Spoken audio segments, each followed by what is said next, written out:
তো স্বয়ং ভগবান শ্রীকৃষ্ণের এক অদ্ভুত লীলা শুনুন। প্রভু জগন্নাথ জি তো মনিকা গোয়ালিনী এক মাতাজি, মায়েদের দিকটা ভারী হবে বেশি, বলো রাধে রাধে। মনিকা গোয়ালিনী গরুর দুগ্ধ দহন করে, গরু চাষ করে, আর সেই দুগ্ধকে বসিয়ে দই তৈরি করে রাস্তায় রাস্তায় বিক্রি করে। আসলে তিনি জাতিতে গোয়ালিনী। গ্রামের শেষ মাথায় একটি গোপীনাথের মন্দির আছে, তো সেখানে যায় আর প্রতিদিন বলে, কৃষ্ণ গোপীনাথ তোমাকে দেখলে আমার দুঃখ হয়, তোমার মা যশোদা কি করে তোমার হাতে বেঁধেছিল আমি সেটা ভাবি। তুমি না হয় চুরি করেছিলে, কি চুরি করেছিলে? ক্ষীর মাখন চুরি করে খেয়েছিলে, তার জন্য তোমার মা গাছের সঙ্গে বেঁধেছিল, উদু খলে বেঁধেছিল। আমার যদি তুমি নবনী খেতে, দই খেতে, আমি কিন্তু তোমাকে হাওয়া করতাম, আদর করতাম। কিন্তু হলো না। এতটা বয়স হয়ে গেল, এতদিন ব্যবসা করলাম, কত দই বিক্রি করলাম, কত পয়সা রোজগার করলাম, কিন্তু গোপীনাথকে খাওয়াতে পারলাম না, কারণ তিনি তো আসেন না। ভগবান বলে, বুড়ি ডেকে যা, লাইন ছাড়িস না, রাস্তার পাশে বসে থাক, কিন্তু রাস্তা ছাড়িস না, আমি আসছি। হ্যাঁ, আসলে তোমরা তো গৃহস্থ জীব, তোমাদের অন্য কামনা বাসনা যতক্ষণ না পুড়ে যায়, এক রুডে না আসে, এক না হয়, ততক্ষণে আমি জানালার পাশে থাকি, দরজায় দাঁড়াই না। বলো, হ্যাঁ, আমরা কি শুধু কৃষ্ণকে ডাকি, গোপাল কোথায় গেলি রে, ওরে নাতি কোথায় গেলি, নাতনি কোথায় গেলি, ছেলে কোথায় গেলি, মেয়ে কোথায় গেলি, কত কিছু আমাদের মাথায়। গোবিন্দ বলে ওগুলো মিটে যাক। কাউকে যখন আর ভালো লাগবে না, কেউ যখন তোর ধারে কাছে থাকবেন, তুই জানবি বাঁশিওয়ালা তোর কাছে আর। বলো রাধে রাধে। হ্যাঁ, প্রেম সে বলো। দেখেন, আপনাদের বোঝাতে গিয়ে কত কথা এসে যাচ্ছে। মনিকা গোয়ালিনী আর আসছে না, হারিয়ে যাচ্ছে। একটা কথা বলি, এসে গেল। এক বৈষ্ণব, তার ইচ্ছা সবসময় বৈষ্ণব সেবা দেবে, তার স্ত্রী খুব একটা রাজি নয়, আবার না করলেও নয়। ভক্তি যে নেই তা না, কিন্তু অতখানি স্বামীর মতো না, তার একটু সংসারের দিকে টান আছে।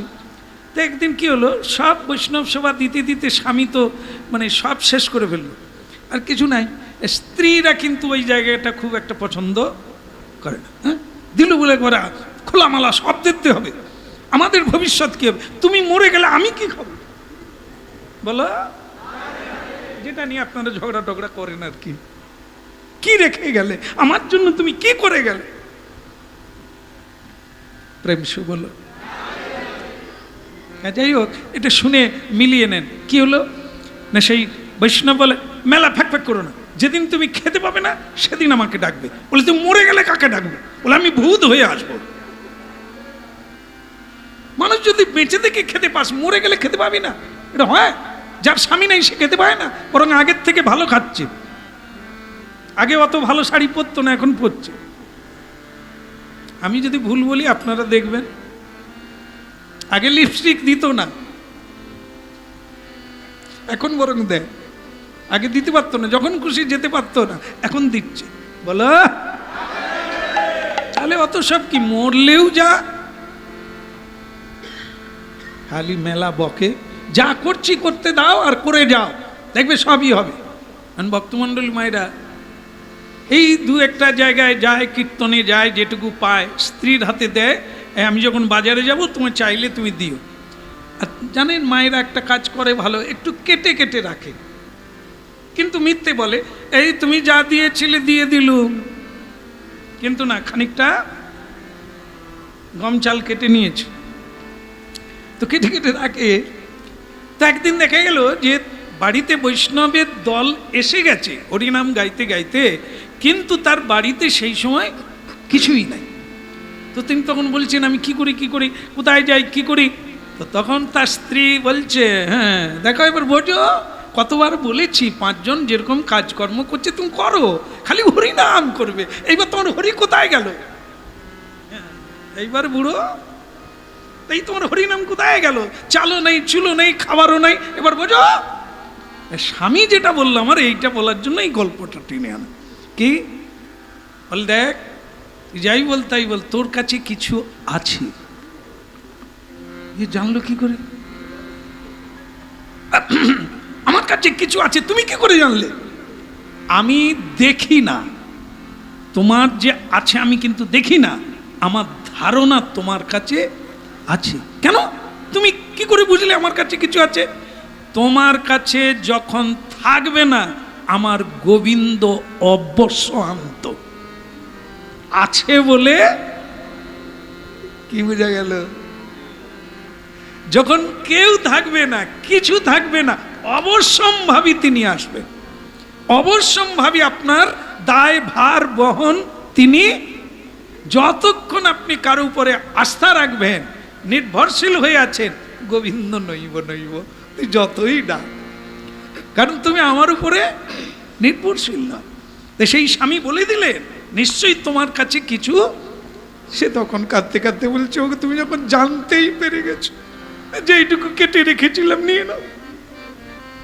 স্বামী তখন বললে, দেখলে এই তোমার কাছে যখন ছিল এই জন্য ভগবান কিছু দেননি, আর যখন কিছুই থাকবে না অবশ্যই তিনি আমার দায়ভার নেবেন। এই হলো মর্মার্থ এটা বলার। ঠিক আমাদের যেদিন এই সর্বস্ব ধন গোবিন্দ চরণে দিয়ে খালি হাতে এসেছিলাম, যখন কাঙাল হয়ে যাব অবশ্যই কাঙালের ঠাকুর রাস্তায় দাঁড়িয়ে থাকবে, কোল বাড়িয়ে দাঁড়িয়ে থাকবে। হ্যাঁ, এই উপলব্ধি জীবন। কিছুই নাই, খাবার নাই, পথ নাই, চুলো নেই, এসেছে ভগবান দিয়েছেন। হ্যাঁ, যখন অনেক কিছু এসেছে তখন তিনি আর নাই, তিনি দূরে চলে গেছেন। এই থেকে উপলব্ধি, এগুলো জানবেন, জীবন দিয়ে জানবেন। ভজন পথে চলে আসেন, সাধন পথে চলে আসেন, কত কিছু জানা যাবে। মনিকা গোয়ালিনী বললেন যে তুমি যদি আমার দই খেতে, তুমি যদি আমার ঘরে চুরি করতে, আমি তোমাকে হাওয়া করতাম, আঁচল দিয়ে হাওয়া করতাম, আদর করতাম। তোমার মা যশোদা সেটা করেনি। তো ভগবান বললেন আমি আসছি। ঘটনা ঘটে গেল কি, একদিন বটগাছের ছায়ায় গ্রীষ্মকালে বসে, বুড়িমার কোনো খরিদ্দার নাই, কেউ নাই, কিছু নাই, বসে বসে বলছে, গোপাল তুমি যে কি কার ডাকে কখন সাড়া দাও বুঝি না। সারা জীবন কেটে গেল গোয়ালিনী হয়ে ঘুরে বেড়ালাম, এত লোকের দই খেলে, এত লোকের ঘরে ঢুকলে, কই আমার ঘরে কি একবার ঢোকা যায় না? এদিকে পুরীধামে ঘটনা ঘটে গেল রথযাত্রার সময়। কি, পুরুষোত্তম রাজার সঙ্গে কাঞ্চি, দক্ষিণ দেশ, একটি মেয়ে পদ্মাবতী, অপূর্ব গুণের গুণপনা, তাকে বিয়ে করার জন্য যোগাযোগ ঘটল। মেয়ের বাড়ির লোক ঘটক পাঠিয়ে দিল যে পুরীধাম গিয়ে ওই রাজা প্রকৃত রাজা কিনা, কত সম্পদ, তার চরিত্র কেমন, সব কিছু জেনে আমাকে রিপোর্ট দাও, মেয়ের বিয়ের দিন ঠিক করব। এই রথযাত্রার সময় এসেছে ঘটক, তখন রথের প্রস্তুতি চলছে। ঠিক সেই সময় রথযাত্রার সময় কি হয়, রথ চলার আগে ছেঁড়া পহরা, একে উড়িষ্যা ভাষায় বলে ছেঁড়া পহরা। ছেঁড়া মানে ঝাড়ু দেবে, রাজা হয়ে কাঙাল বেশ ধারণ করে তাকে ঝাড়ু দিতে হবে রাস্তা। তো সেইটা যখন পুরুষোত্তম রাজা ঝাড়ু দিচ্ছে, সে ঘটক এরকম চশমার উপর, আমাদের রাজকন্যার যার বিয়ে হবে যার সঙ্গে, সে কি করছে, এরে বাবা এ তো ম্যাথর, এ তো ছোট লোকের কাজ, সেটা রাজা করছে, তার মানে রাজা যে রাজা নয়, ও ম্যাথর। আরে এর সঙ্গে বিয়ে দিলে লোকে কি বলবে? হ্যাঁ, এই হাজার হাজার লক্ষ লক্ষ মানুষ দেখতে পেয়ে গেল রাজা কি করছে, ঝাড়ু দিচ্ছে কাঙাল বেশি। ঘটক গিয়ে মেয়ের বাবাকে এমনভাবে সুন্দর করে বুঝিয়ে দিল, মেয়ের বাবা খবর পা, এ বিয়ে হবে না, ঝাড়ুদারকে আমার মেয়ে। পুরুষোত্তম রাজা বলে, আমাকে ঝাড়ুদার বলে, তুমি জগন্নাথকেও টেনে দিয়েছো তার সঙ্গে, আমি এ অপমান সহ্য করব না, জগন্নাথের অপমান আমি সহ্য করব। যুদ্ধ ঘোষণা করলে, যুদ্ধ হবে, কে হারে কে জিতে। সেই যুদ্ধে পণ ডাকা হলো কি, এই প্রথমবারে তো পুরুষোত্তম রাজা হেরে গেলেন কাঞ্চি রাজার কাছে, দ্বিতীয়বারে সেই রাজা জগন্নাথ দেবের কাছে গিয়ে বলছেন, হে জগন্নাথ, আমি যদি হেরে যাই, তোমার অপমান, দেশের অপমান, ভক্তের অপমান, তুমি কি এটা সহ্য করবে? স্বয়ং ভগবান জগন্নাথ বললেন, প্রথমবারে যদি এটা বলতিস তো কাজ হয়ে যাবে। প্রথমবার তো ডাঁটসে চলে গেলি, সৈন্য সামন্ত নিয়ে যুদ্ধ করি, যা দ্বিতীয়বারে তুই যা। বলে প্রভু আবার যাব? যা, গিয়ে বল যুদ্ধ হবে, আর আমি সে যুদ্ধে যাব, আমি নিজেই স্বয়ং তোর হয়ে। এত করে কাঁদছিস, হ্যাঁ তুই বউ পাবি জিতে গেলে, তা আমারও ভালো লাগবে, তো ঠিক আছে তুই যাবি, যা আর যুদ্ধে যা। বলে প্রভু তুমি যাবে তো? না, আমি আবার এগিয়ে গিয়ে তুমি আর নাই। বলে কেন তোর এরকম? না আপনি তো অনেক সময় এরকম করেন, যাবেন বলে আর আমি কবে যাব বলে যাইনি। বলে কেন? চন্দ্রাবলী ঘরে ঢুকে গেলে রাধারানী। ভগবান বলে ওসব কথা বলার সময় নাই, এখন ওসব বাদ দে, ওসব রসের কথা, প্রেমের কথা তুই বুঝবি না, এখন তুই যেটা চাইছিস সেটা হবে, আমি যুদ্ধে যাব, যা চলে যা। এখন বাস যুদ্ধে যাবে, আর এদিকে সেই বুড়িমা কোথায় বসে আছে? তাল গাছের গোড়ায়। তাল গাছের গোড়ায় কেউ বসে না, কারণ ওর ছায়া, ও যত বড় হোক না কেন ওর ছায়া নাই। বটবৃক্ষ যত ছোট হোক তার তলায় বসলে শান্তি পাওয়া যাবে। বুড়িমা বসে আছে বটবৃক্ষের তলায়, আর সেখান দিয়ে কি করলো? খট খট খট খট করে ঘোড়া যাচ্ছে, একটা সাদা ঘোড়া, একটা কালো ঘোড়া, দুটো ঘোড়ায় দুটো পুরুষ, একজন সাদা রঙের, একজন কালা রঙের। ও বুড়িমা! কে রে? সে তো এতক্ষণ গোপালের ধ্যানে ছিল। গোপাল, আমার ঘরে একটা বার চুরি করতে আয় না রে বাপ। ঠিক সেই সময়, ও বুড়িমা, ও গোয়ালিনী, কে কে কে? ও তোরা দই খাবি? বুড়িমা দুধ থেকে এসেছি, গলা শুকিয়ে গেছে, গ্রীষ্মকাল তো, তুমি যদি একটু দই দিতে তোমার। বলে এ দই খাবি বাবা? বলে দই ভালো, বলে একবারে বসা দই, বাজারে আমার নাম আছে, ডেকে ডেকে খায় লোকে। তোরা খাবি বাবা? কি সুন্দর দেখতে, কালোটি তো আরো ভালো দেখতে। কি হাসি, কি কথা, যেন মুখটা ঝরে ঝরে পড়ছে। আয় আয় বাবা, আয়, খা খা। যেন মনে হলো পয়সা করি কোনো লাগবে না, আর যত্ন করে খাওয়াচ্ছে, খা। তার যেন মনে হলো এইরকম যদি আমার গোপাল আসতো, আহা, আমি হাওয়া করে করে খাওয়াতাম, খা বাবা খাওয়া। কিন্তু এরা তো দু ভাই দেখে মনে হচ্ছে সৈন্য, হ্যাঁ রাজবাড়ি থেকে এসেছে। ঠিক আছে ঠিক আছে বাবা খা। ভগবান কৃষ্ণ আর রাম বলরাম দুই ভাই তো প্রাণ ভরে দই খেয়ে নিলেন। খেয়ে নিয়েছে, খাওয়ার পরেই বুড়িমা বলছে, আহা কি সুন্দর এরা খেলো। আর শ্রীকৃষ্ণের একটা ব্যাপার আছে, হ্যাঁ, যে তিনি প্রশংসা না করে পারেন না। টক দই দিলেও বলবে বুড়িমা তোমার রান্নার দুর্দান্ত কাহিনী, কি যে, অথচ সেদিন ডালে নুন দেয়নি। গোবিন্দ এমন, কোনো ভক্তকে কোনোদিন কিছু বলে না, যা দেয় চুপচাপ খেয়ে। ভক্তরা খেলে বলে এটাই লবণ হয়নি, এটাই ঝাল হয়েছে, ওটা টক লেগেছে, ভক্তরা বলে, কিন্তু ভগবান কোনোদিন যা দেবেন।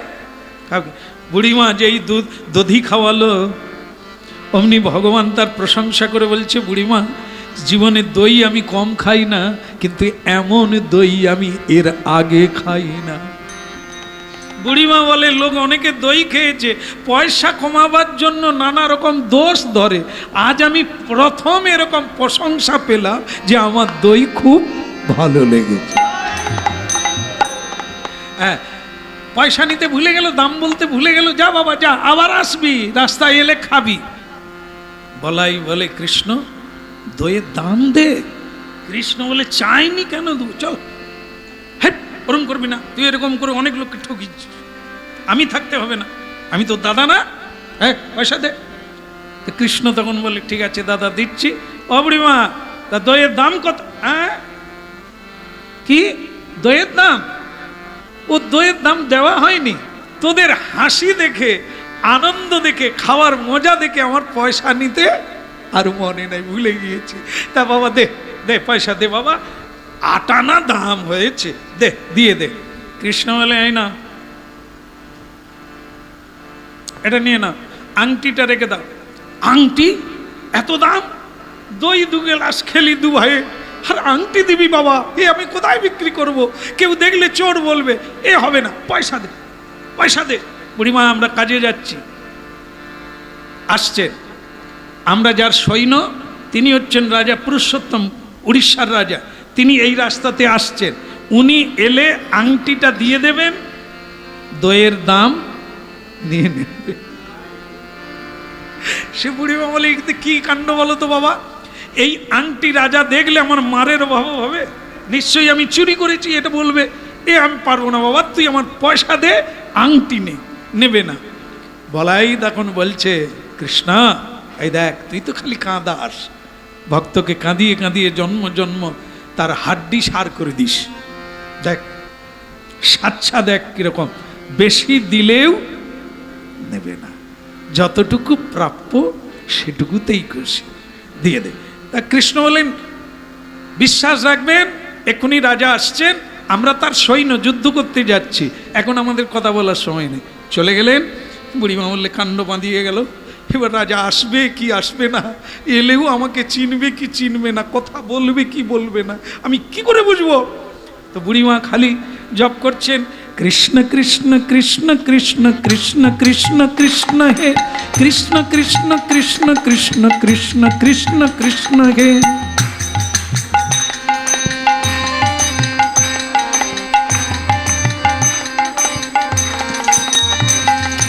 কৃষ্ণ কৃষ্ণ কৃষ্ণ কৃষ্ণ কৃষ্ণ কৃষ্ণ কৃষ্ণ হে কৃষ্ণ কৃষ্ণ কৃষ্ণ কৃষ্ণ কৃষ্ণ কৃষ্ণ কৃষ্ণ হে।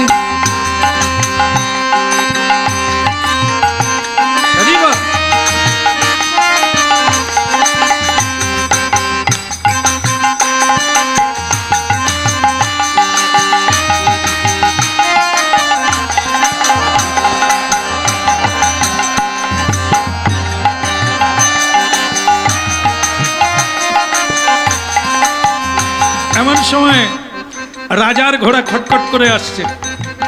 বুড়িমা দেখলো, এ তো ঘোড়ায় যারা চড়ে, গাড়িয়ে যারা চড়ে, তারা তো আর কাউকে দেখতে পায় না।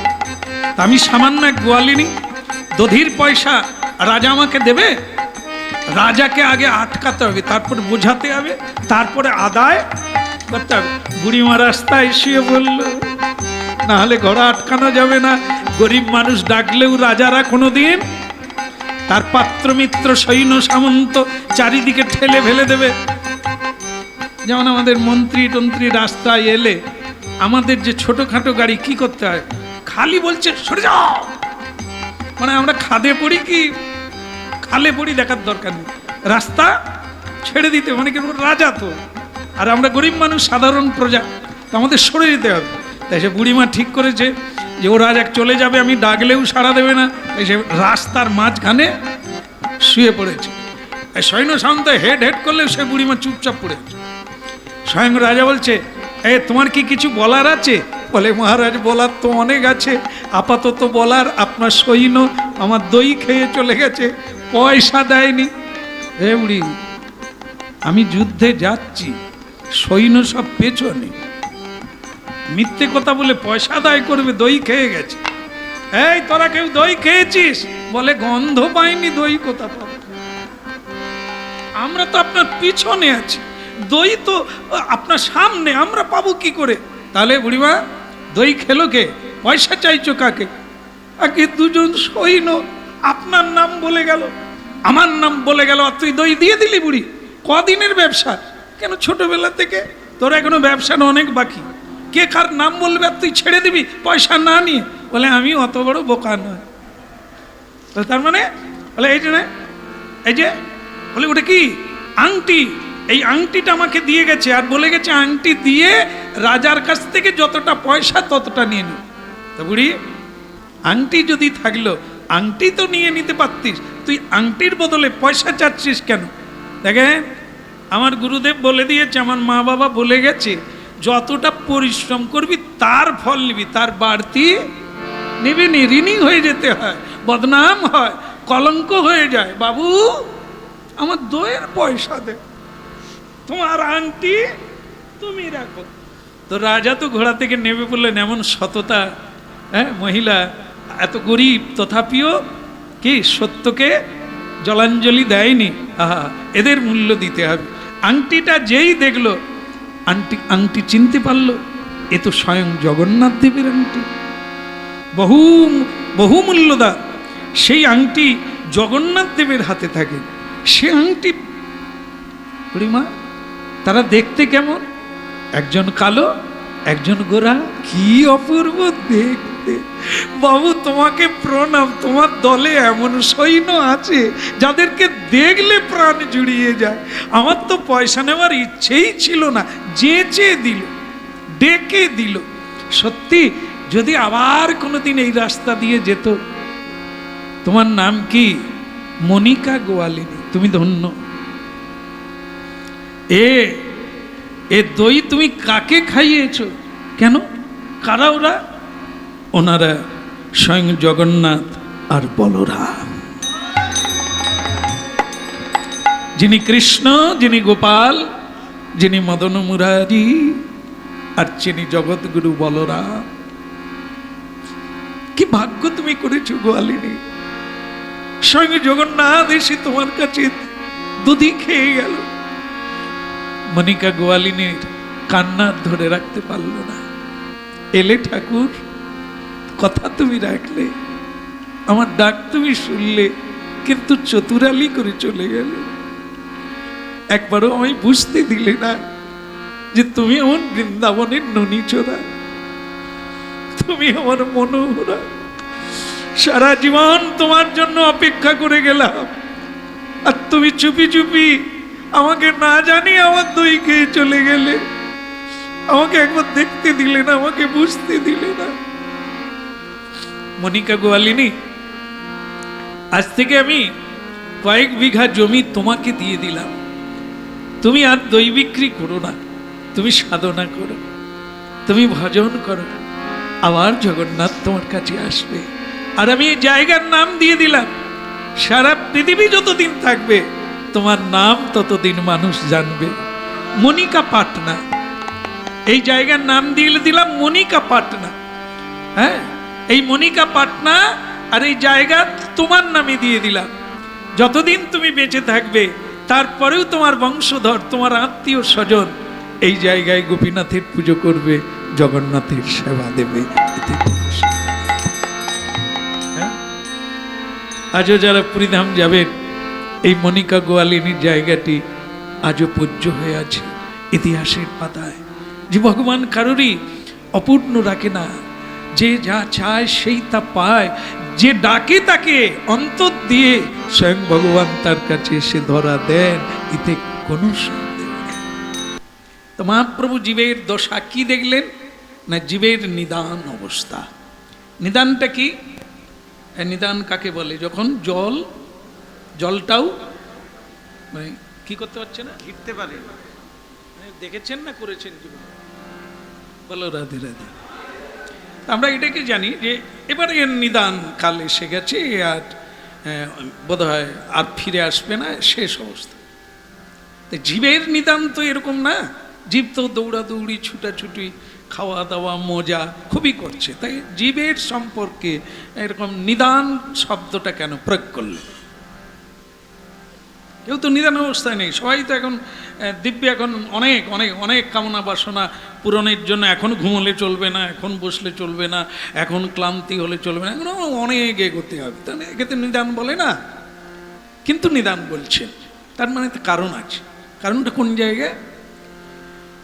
যেমন ঔষধ খেতে পারে না, এরকম জীবকুলকে নিদান বলা হয়েছে, তাই না? জল ঘিরতে পারে না, এরকম অবস্থা। তো এখানে সংসারের পরম ঔষধটা কি?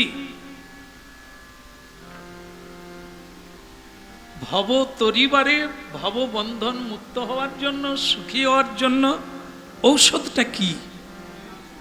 হরিনাম। হরিনাম যদি ঔষধ হয়, আমরা লাখো কথা বলতে পারি, বেশ জব্বর করে বুঝিয়ে দিতে পারি, মিথ্যাকে সত্য করে দিতে পারি, এরকম শক্তি কিন্তু প্রত্যেকের মধ্যে আছে। তুমি জানো না, মানে এমন ভাবে বোঝাবে মিথ্যাটাই সত্যে পরিণত হয়ে যায়। তার মানে আমাদের মধ্যে এরকম একটা প্রতিভা, শক্তি আছে, বুঝিয়ে দিতে পারি, কিন্তু একটা জায়গায় বুঝতেও পারি না আর বোঝাতেও পারি না। সেটা কি? সত্য। সত্য কি? সত্য হচ্ছে হরিনাম, সত্য হচ্ছে হরি। তা হরি সম্পর্কে কোথাও কথা হলে, কেউ বললে বুঝতেও পারি না, মানে নিদান অবস্থা আর কি। আর কাউকে নিজে যেহেতু বুঝি না, সেটা কারো কাছে আনন্দ করে বলতেও পারি না। যে এটাকে কিন্তু ঔষধ বলা হচ্ছে। এ ছাড়া জীবের না মগজ খুলবে, না জীবন চলবে, না সুখী হবে, না কাউকে সুখী করতে পারে, শুধু জটিলতায় পূর্ণ হবে। এ একেবারে প্র্যাকটিক্যাল। আজকে যারা ভক্তিপথে এসেছে তারা স্বীকার করছে যে কি ছিলাম। যেমন চৈতন্য চরিতামৃতে দেখা যায় যে প্রকাশানন্দ সরস্বতী বিখ্যাত পণ্ডিত, হ্যাঁ, তা সেই বিখ্যাত মানে কাশিদামের বিখ্যাত পণ্ডিত কাউকেই পরোয়া করে না, সকলেই তার কাছে মাথা নিচু করে তার পাণ্ডিত্যের জন্য, ব্রহ্মজ্ঞান। কিন্তু সেই পণ্ডিত পরাজিত হলো আমাদের মহাপ্রভুর কাছে।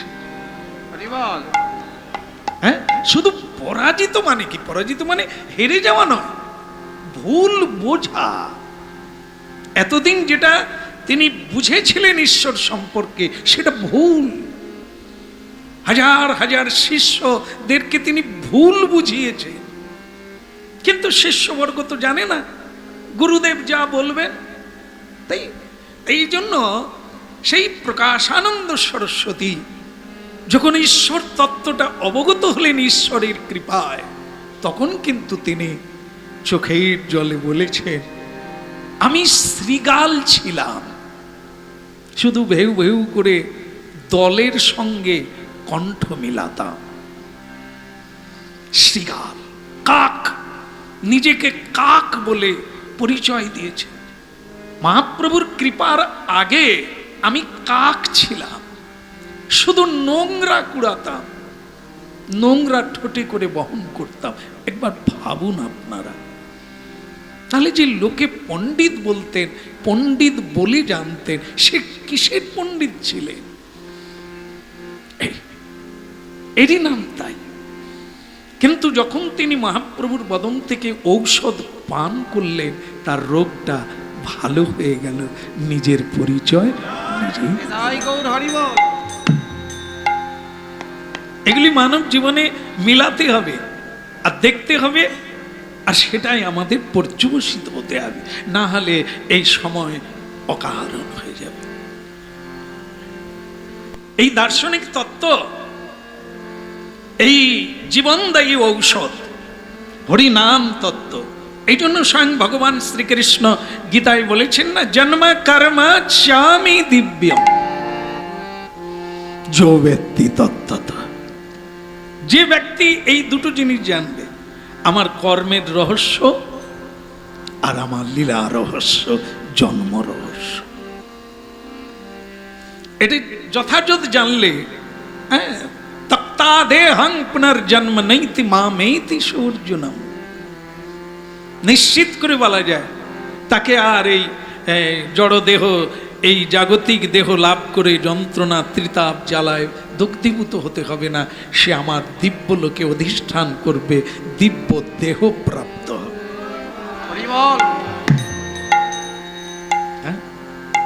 এগুলো শুনতে হবে আর জীবনে মেলাতে হবে, নালে বেগার। হিসেব সবাইকেই দিতে হবে, হিসেব সবাইকে চাইবে। কি করেছো তুমি? হ্যাঁ, এবার তোমাকে কি দেওয়া যাবে, কোথায় দেওয়া যাবে, কিভাবে দেওয়া যাবে, সুতরাং ভাবতে হবে। হ্যাঁ, তাই এই যে কথাটা তত্ত্বটা আসলো, সেটা কি? যখন আমরা বুঝতে পারবো প্রকৃত তত্ত্বটা, তখন আমাদের রোগ ভালো হবে, আর সেটা তখন নিদানত্ব ঘুচে গিয়ে নূতন জীবন শুরু হবে, নূতন জন্ম শুরু। এখন যেমন অনেকে বলছেন, হ্যাঁ, আহা, এতদিন এই বস্তুটাকে চিনতে পারি না, এই পথটাকে ধরতে পারি না, আজকে শান্তি অনুভব করছি। এটাই হতে হবে। হ্যাঁ, শিবজি ব্রহ্মাজি, ঋষি মুনি, দেবগণ আর এ জগতে দেব শক্তিতে শক্তিমান মানবগণ বিষয় বৈভব ত্যাগ করে শ্রী রাধা গোবিন্দের ভজন করছেন বৃন্দাবনে নবদ্বীপে। ইহাই হইল ভগবত তত্ত্ব। এখনো নূতন করে বিষয় বৈভব আমাদের কি আছে? আমরা তো ভিখারি।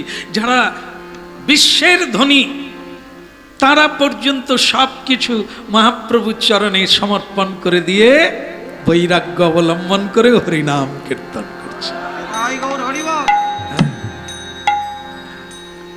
তাই এই জন্য গৌরাঙ্গ মহাপ্রভু বলছেন, জীবের জানিয়া নিদান গৌর ভগবান জীবের জন্যই আনলেন এই মধুর হরিনাম।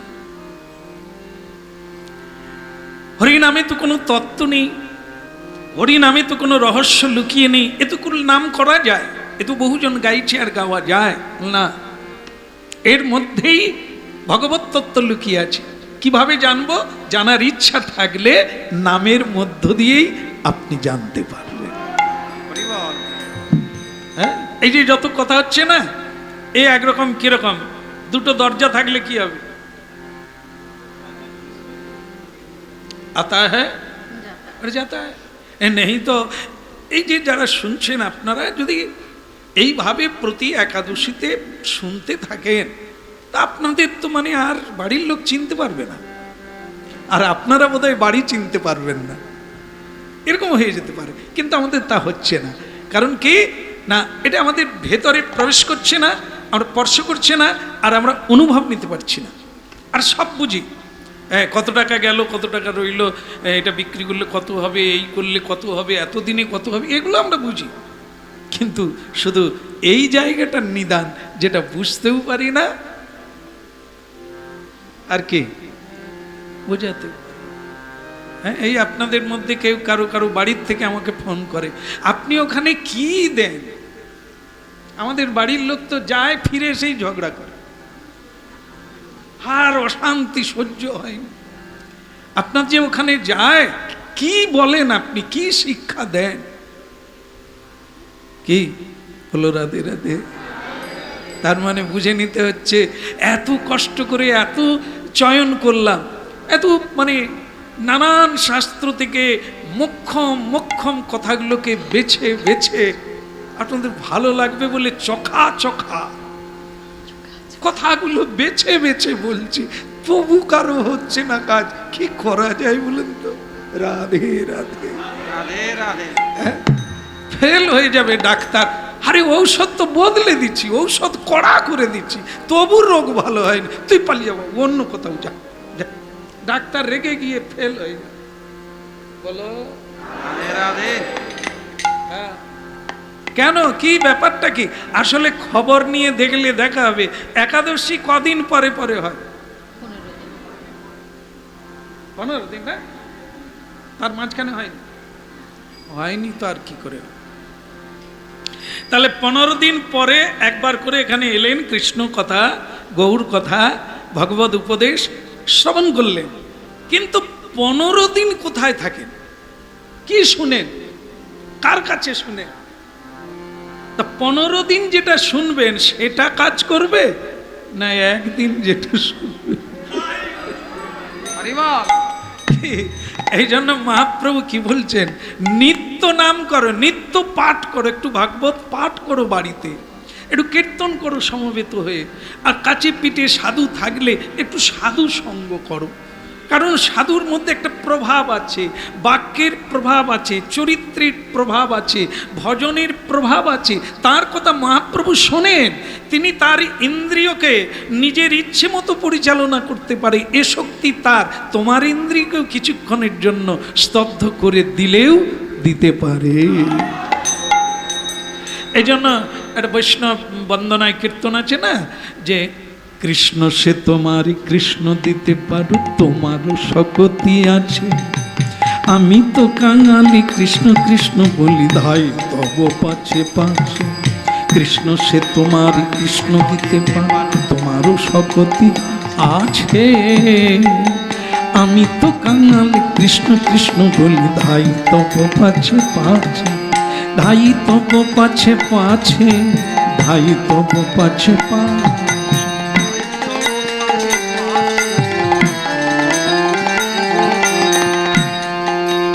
কীর্তনগুলি যারা লিখেছেন তারা হচ্ছেন পরম বৈষ্ণব, জীবনের উপলব্ধি দিয়ে এমন মহিমা কীর্তন করেছে, হ্যাঁ, নাহলে কেউ শুনতো না।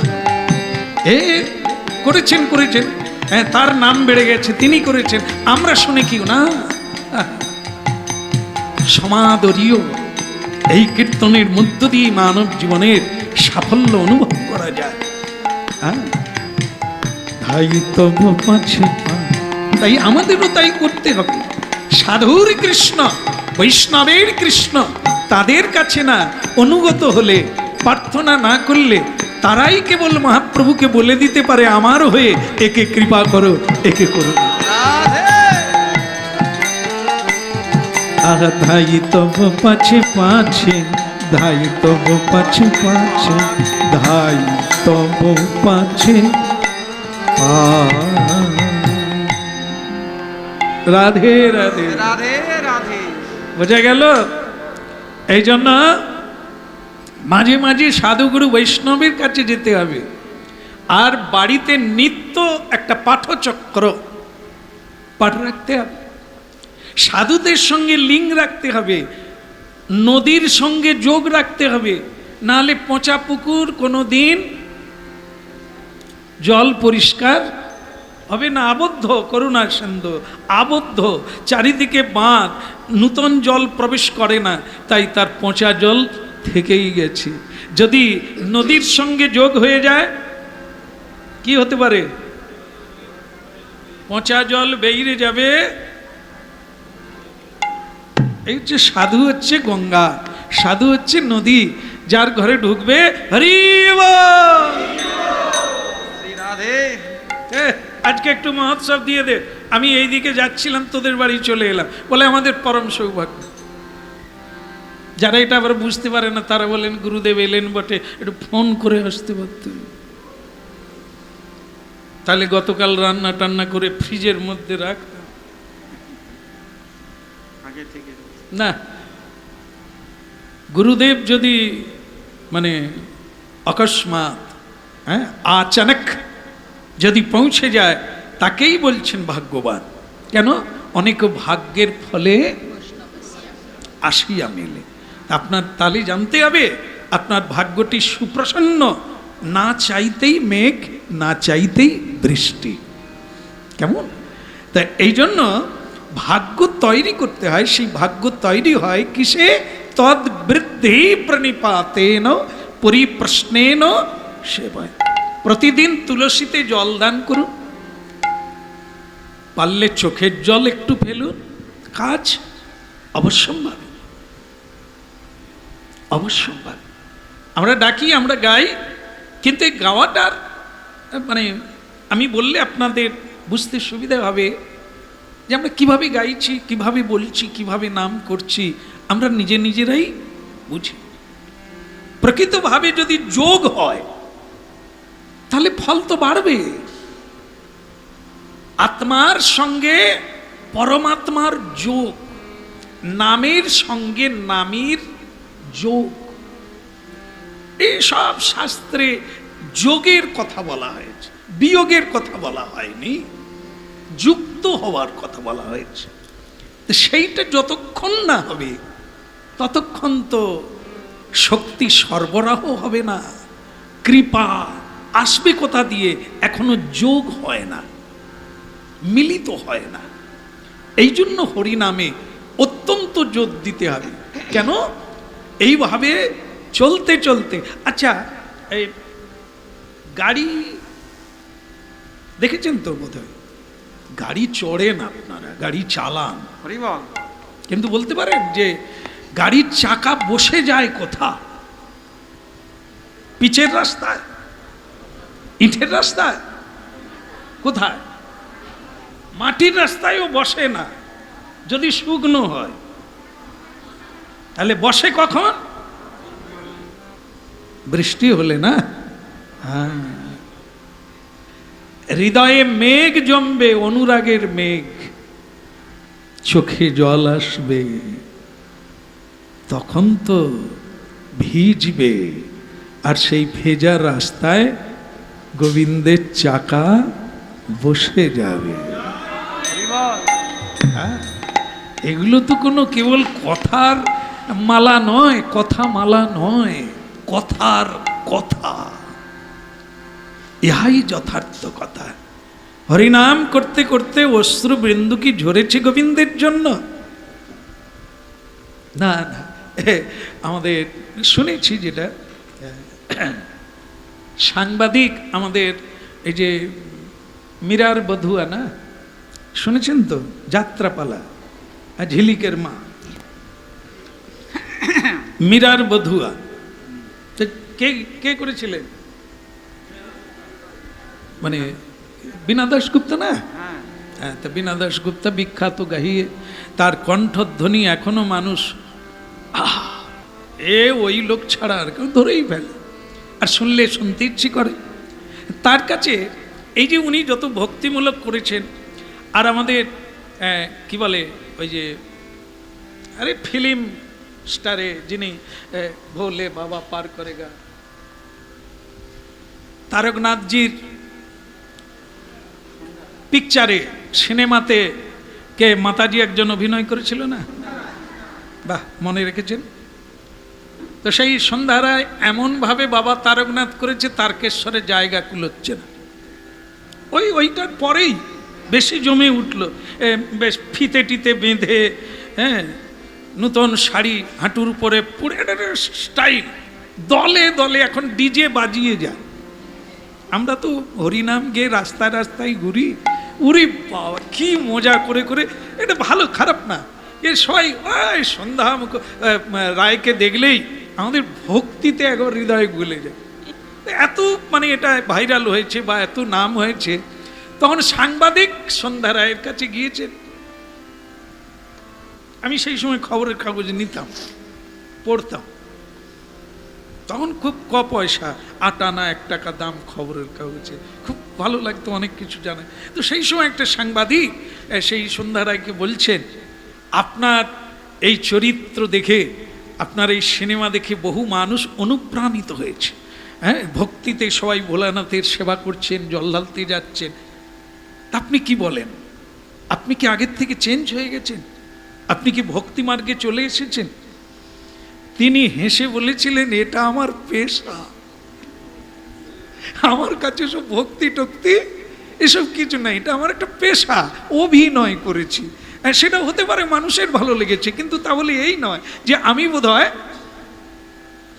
বাবাজি মাতাদির জলে ঢুকে গেলাম। না না, দেখলাম তো কিরকম, তাহলে এটা কি দেখলাম? উনি কাঁদছেন, হ্যাঁ, বাবা ভোলানাথের নাম করে কাঁদছেন, কিন্তু তিনি বাবার জন্য, তিনি অভিনয়ের জন্য, তাহলে ইহাও কান্না। কাঁদি কজন? কেন কাঁদবে না? সকলেই কাঁদে। হরিনাম করতে করতে ভাউ ভাউ করে কেঁদে ফেলে। ও প্রভু গো, প্রভু কি হবে গো, কি হবে গো, আমার সংসারের যা দশা কি হবে, আমার মেয়েটা ঘর করে না, বাড়ি চলে এসে। এই তো হয়ে গেল ঝড় বৃষ্টি, এই তো বাবা তারকনাথ হয়ে গেল। কৃষ্ণের জন্য কাঁদে না, ভক্তি পাওয়ার জন্য, তার সেবা করার জন্য কাঁদছে না, কাঁদছে কোনো হেতু, কোনো কারণে কাঁদছে। সেটা হরিনামের কান্না নয়,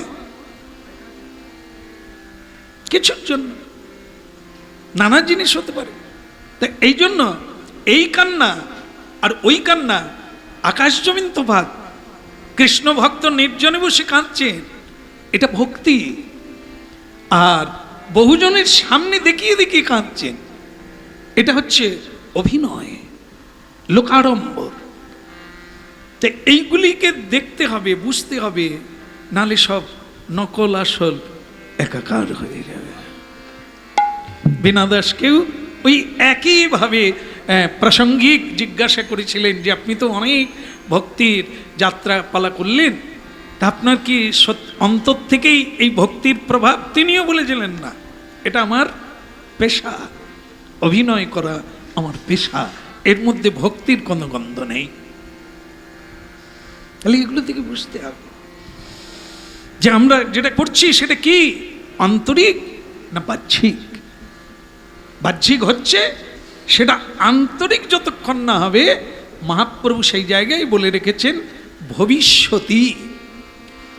নয়নঙ্গলদশ্রুধারয় বদনং রুদ্ধয়া গিরা পুলকনৈর্চিতং তনু বপু কদা নাম গ্রহণে ভবিষ্যতি।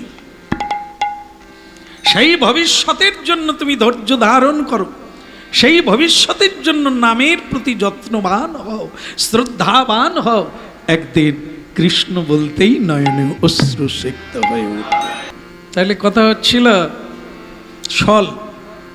আমরা যেটা এখন করছি সেটা আভ্যন্তরীণ হয় না, বাহ্যিক হচ্ছে। তাহলে কি এর কোনো ফলাফল নাই?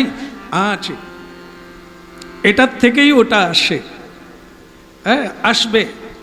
হ্যাঁ, কোনো একটা সময় করতে করতে আপনার আসলে গিয়ে পৌঁছে যাবে। যেমন একটা কাহিনী ভালো লাগে, যেটা যে শ্রী রামকৃষ্ণ কথামৃত, তো সেখান থেকে পেলাম যে এটা চোর আর কি, সে মাছও চুরি করে, পুকুরে জাল ফেলে রাত্রেবেলা লোকেদের মাছ চুরি করে জীবন ধারণ করে। বলো রাধে রাধে। তো একটা চোর এরকম রাতের বেলা কাঁধে ওই জাল নিয়ে মাছ চুরি করার জন্য গিয়েছে। তো এবার কী করেছে, সেই জাল ফেলে দিয়েছে। তো জাল ফেললে একটা শব্দ হয়, সেই শব্দে গৃহীর ঘুম ভেঙে গেছে। যার ঘুম ভেঙে গেছে, চোর চোর করে চিৎকার করেছে। আর এ চোর কি করেছে, জাল ছেড়ে দিয়ে চোর। কিন্তু ও তো জলে নেমে গিয়েছিল, সারা শরীর ভিজে গেছে, এরকম একটা ছোট্ট কাপড় পরে আছে, বাকি খালি গা। ডুবে অনেকক্ষণ আড়াল করার চেষ্টা করেছিল। তারপর লোকে যখন লাইট মেরে খুঁজাখুঁজি করছে, ও বলে পেয়ে যাবে, মার খাবো, তার চাইতে পালিয়ে যাওয়া ভালো। ওখান থেকে উঠে, পুকুর থেকে উঠে পালাতে পালাতে মণ্ডলপাড়ায় ঢুকে গেল। আর যেন আপনাদের হাসি দেখে মনে হলো কেবল আপনারাই মণ্ডল পাড়ার লোক, আর কোথাও মণ্ডল টন্ডল নাই। বলো রাধে রাধে।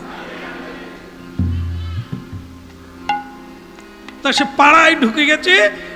গ্রামগঞ্জে তো এই যে ধান সিদ্ধ করা উনুন জানেন তো, ধান সিদ্ধ করা তো উনুনের পাখা একটু বড় সাইজের, তার দুটো মুখ, একদিক দিয়ে জ্বালানি হয়, দুটো জায়গায় রান্না করা যায় এবং সিদ্ধ করা যায়, তাই তো এরকম? তাহলে আমি জানি। তো সেই যে বড় উনুন না, সব ধান সিদ্ধ করে খড় দিয়ে, আগড়া দিয়ে, তো তার আবার ছাই তো পুরো উনুন ভরে থাকে। সেই মানে ধান সিদ্ধ টিদ্ধ করেছে মায়েরা, তারপর সব গুছিয়ে দিয়ে যে যার বিশ্রামে আছে। আর আগুন নেই অবশ্য।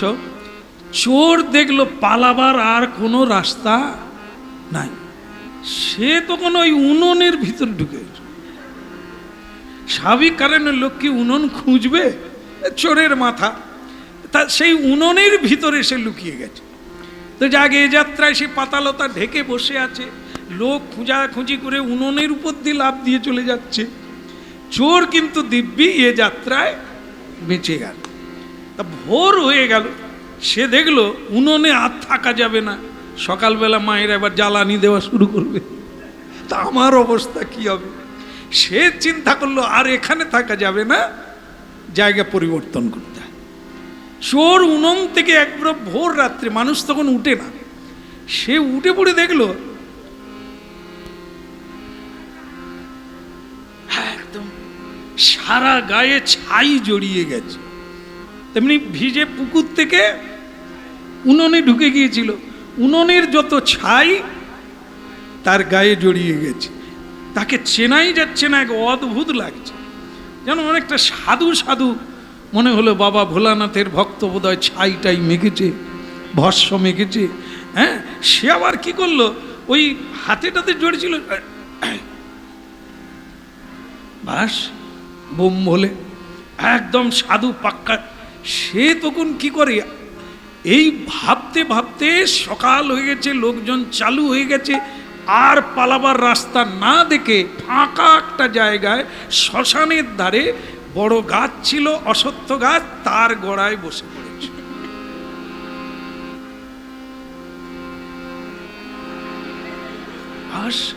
মানুষ বসে আছে। আর সকালবেলা মায়েরা ওই গরু বাঁধতে গেছে, বিভিন্ন কাজে গেছে, গিয়ে দেখে সাধু বসে আছে। বাবা গো বাবা, বাবা কি ভাগ্য করে আজ কার মুখ থেকে উঠেছিলাম, বাবা বসে আছে। হ্যাঁ, গিয়ে প্রণাম করে, বাবা গো এটা করে দাও, বাবা সেটা করে দাও, আমার সংকট চলছে ইত্যাদি বলে প্রণাম করছে।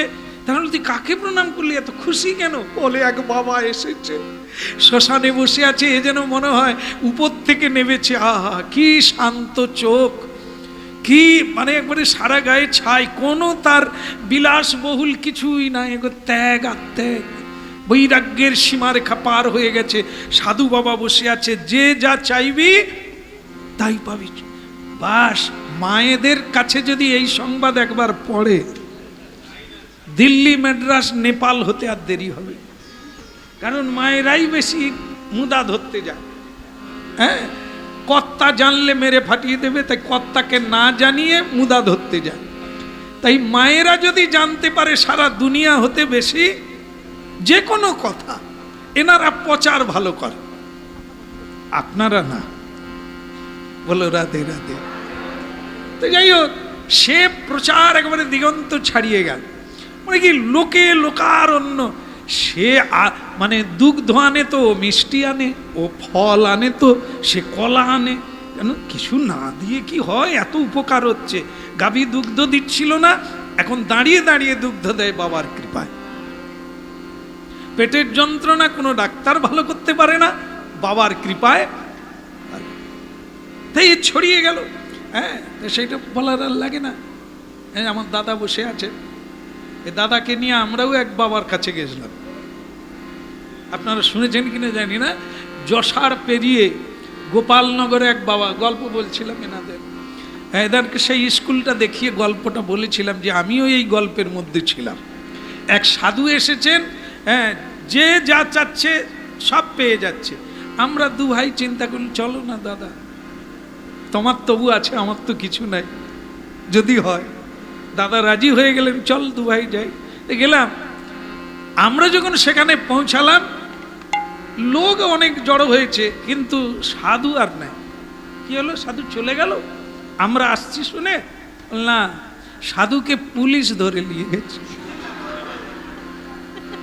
সে একজন খুনি আসামি, পালিয়ে বেড়াচ্ছিল। আর ভগবানের কৃপায় বেচারার সময় হয়ে গেছে, ঘোড়া পূর্ণ হয়ে গেছে, সাধুকে ধরে নিয়ে পালিয়েছে। আমরা দু ভাই বললাম, কার কাছে এই ছিলাম, কি ভাগ্যিস ধরে নিয়ে পালিয়ে গেছে, নাহলে আমরাও প্রণাম করতাম। কি দেখুন, তাই এই যে জিনিস, সাধু নয় তিনি, কিন্তু সাধুর উপঢৌকন তিনি নিচ্ছিলেন, প্রণাম নিচ্ছিলেন, আর মানুষ তাদের বিশ্বাসে ভগবত কৃপা পাচ্ছিলেন। সাধু চলে গেল, মানুষের ভক্তি ছুটে গেল।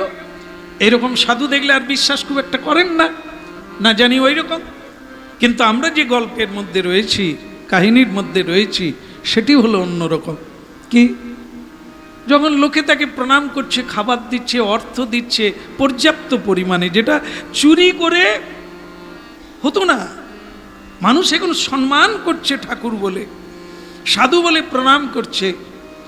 সেই চোরের কিন্তু একটা জ্ঞানোদয় হলো, শুভোদয় হলো।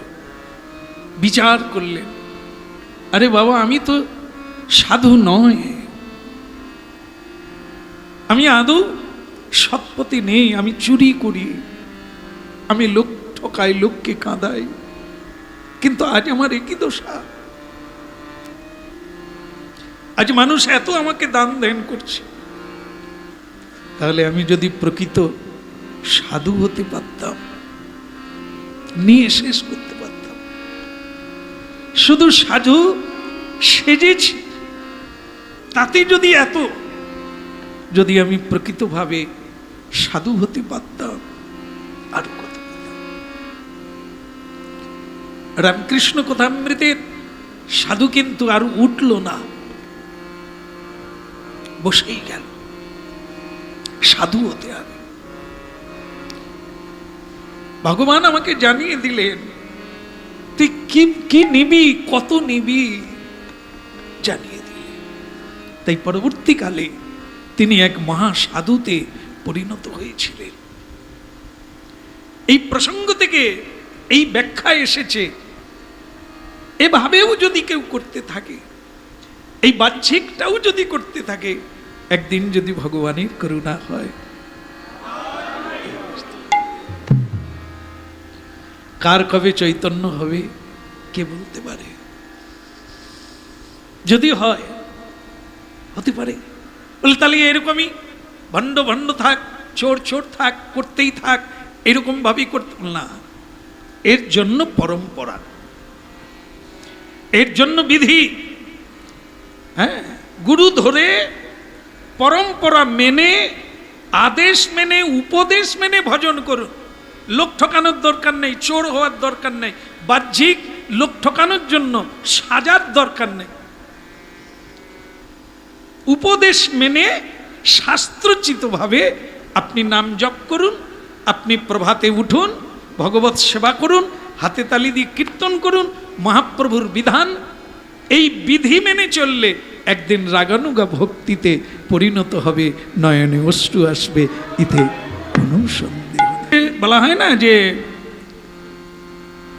কর্মণ্যে বাধিকারাস্তে মা ফলেষু, তুমি শুধু করো, ফলের দিকে তাকিও না। হরিনাম মহাপ্রভু করতে বলেছেন, তুমি করো। হরিনামে কি হচ্ছে, মানে ফল হচ্ছে কিনা তোমায় দেখতে হবে না।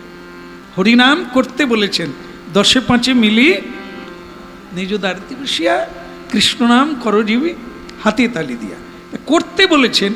তাহলে আমাদের উচিত হবে করা। এই করলে কি হবে, হচ্ছে কি না, এদিকে তাকাতে হবে না।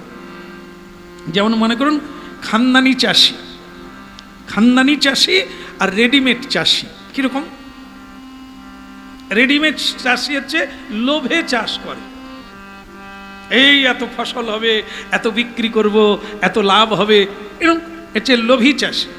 রেডিমেড মাঝে মাঝে করে, তারপরে আর করে না। এবছর ঠিক বৃষ্টি টিষ্টি ভালো নাই, নাও হতে পারে, কোথাও দরকার। খানদানি চাষি কি করে? সব সময় চাষ করে।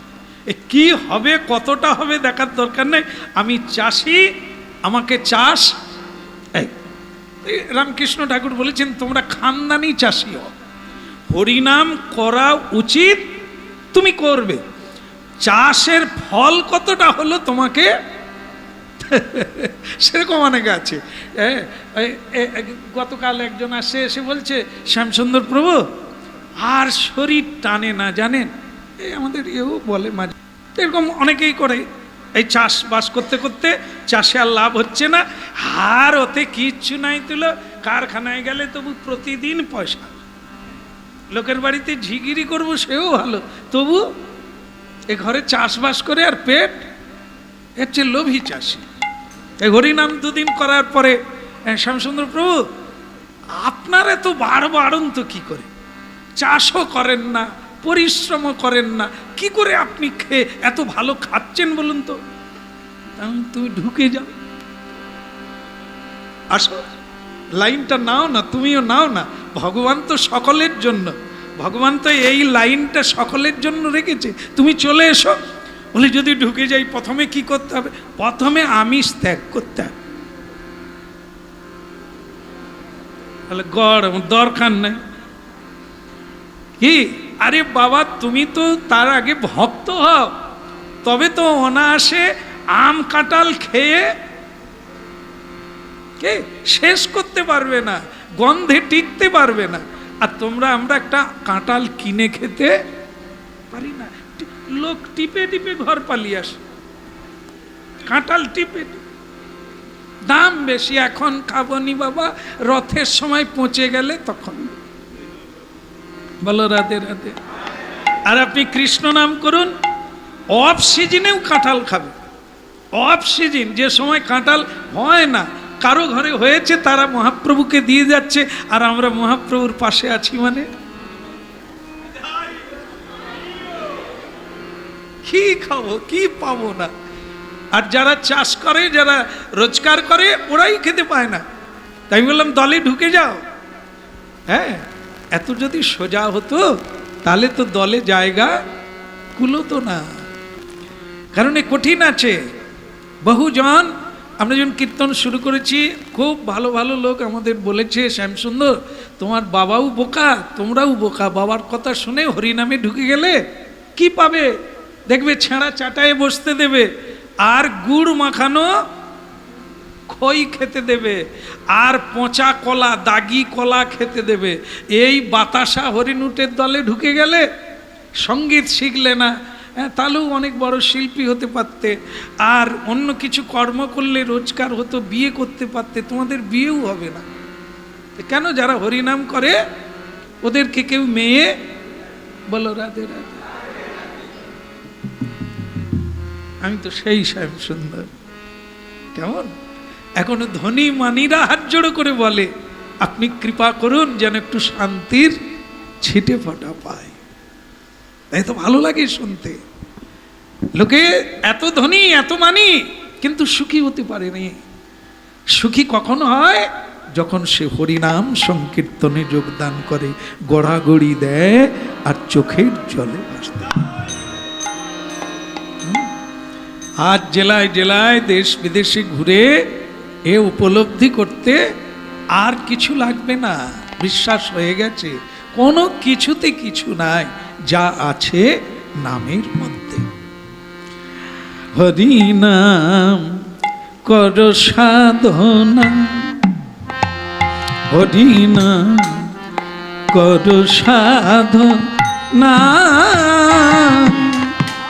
কর সাধনা সাধনা সাধনা, হরি নাম কর সাধনা।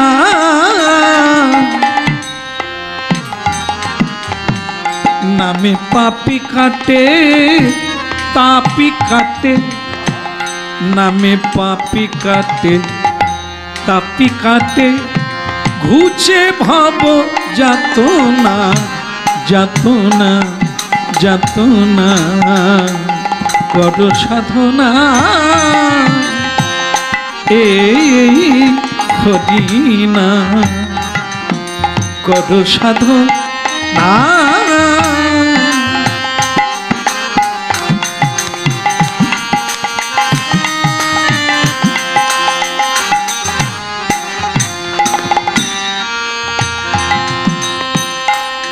আকার সাধনা, সাধনা। সাধনাটা কি? নাম তো করছি, এর আবার সাধনা কি? এইটাই তো মজা। কর সাধনা, কর সাধনা, কর সাধনা, কর সাধনা, হরি নাম কর সাধনা, কর সাধনা, কর সাধনা। নামে পাপি কাটে, পাপি কাটে, নামে নামে পাপি কাটে, পাপি কাটে।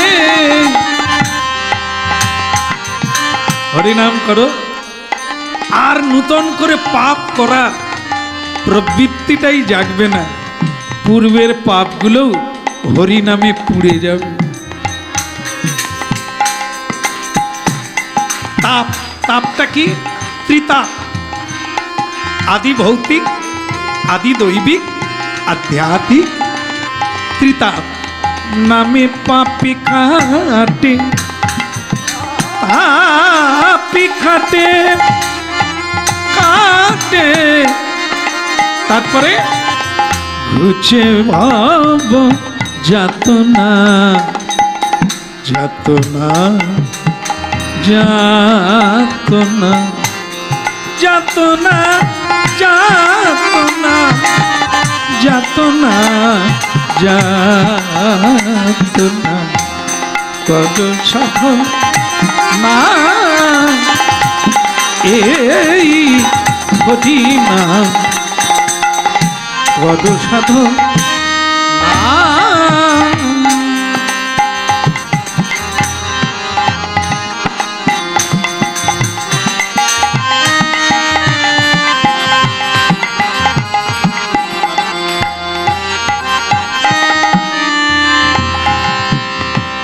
এই নামি ভজ নামি কর নামি কর সাত কর সাত কর সাত কর সাত নামি ভজ নামি বল নামি কর সাত এই নামের মধ্যে পরম শান্তি গতি নাহি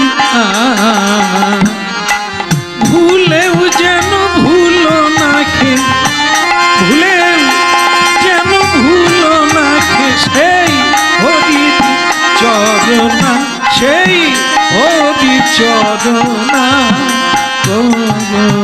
সাধনা এই হরি না কত সাধন কত সাধন কত সাধন না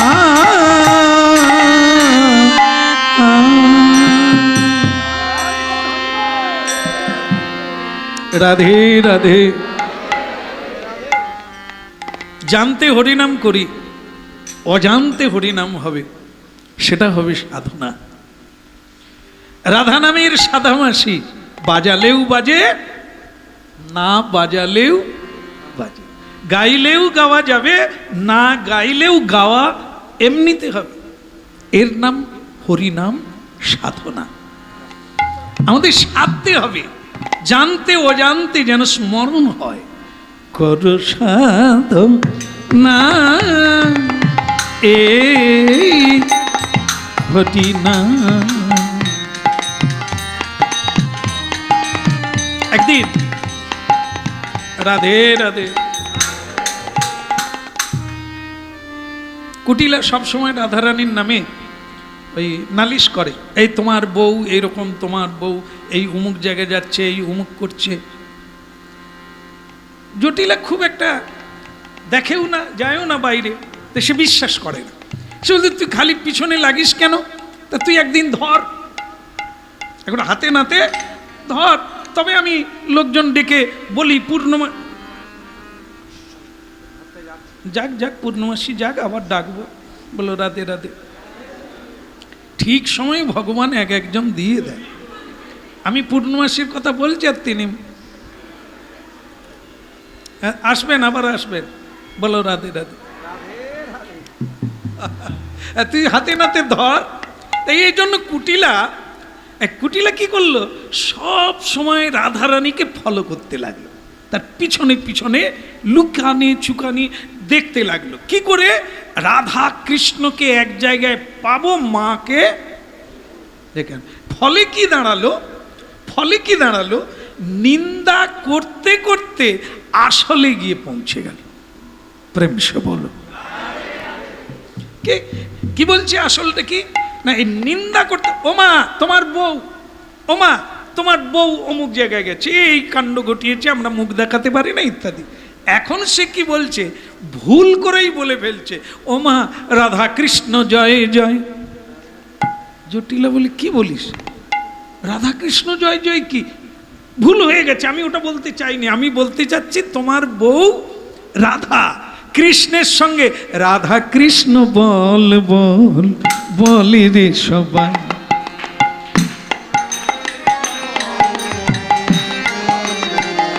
বল বল রাধা কৃষ্ণ বল বল বলি রে সবাই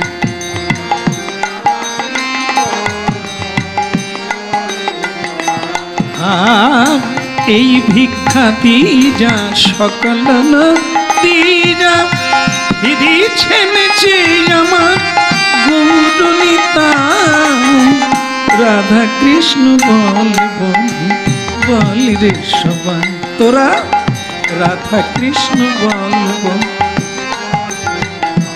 বল রে সবাই বল রে সবাই বল রে সবাই